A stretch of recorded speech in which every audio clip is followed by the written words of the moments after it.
This is for Chuck tonight. And I'm Sabila Vargas. We're going to get to those stories in just a moment, but we begin with the deepening military crisis in Iraq. The U.S. has gone ahead with a second round of airstrikes against militants in Iraq. Fighter jets and drones were used to target ISIS fighters moving towards the city of Erbil. The strikes helped knock out artillery militants were using to shell Kurdish forces there. And President Obama has promised that he will not be putting U.S. boots on the ground. Back here in our area, veterans of the Iraqi war are certainly watching this conflict with keen eyes, as Long Island reporter Greg Sergel found out.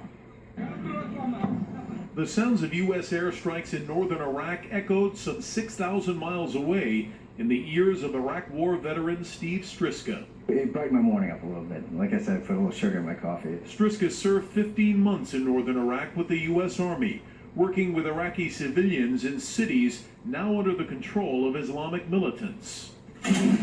Watching the Army's work and sacrifices in Iraq evaporate, he says, has been tough. You feel like it's just like a letdown across the board, and just like I keep saying, disappointment, I guess, and disheartening. That feeling may be even more powerful in the homes of soldiers who lost limbs or their lives in Iraq.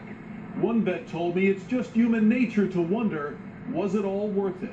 All that sacrifice we see eroding as the situation in Iraq continues to deteriorate. New York Senator Lee Zeldin served with the Army's 82nd Airborne Division in Iraq. To him, the Iraq crisis is both personal and political. I'm actually concerned that the situation in Iraq is going to get a lot worse before it gets better. For now, vets like Striska are relieved the U.S. is trying to help. But those images of trapped Iraqi refugees facing death on a mountaintop remind him of the very people whose lives he once worked so hard to improve. I always think back to the people that we worked with. You feel like, you almost let them down. Greg Sergel, News 4 New York.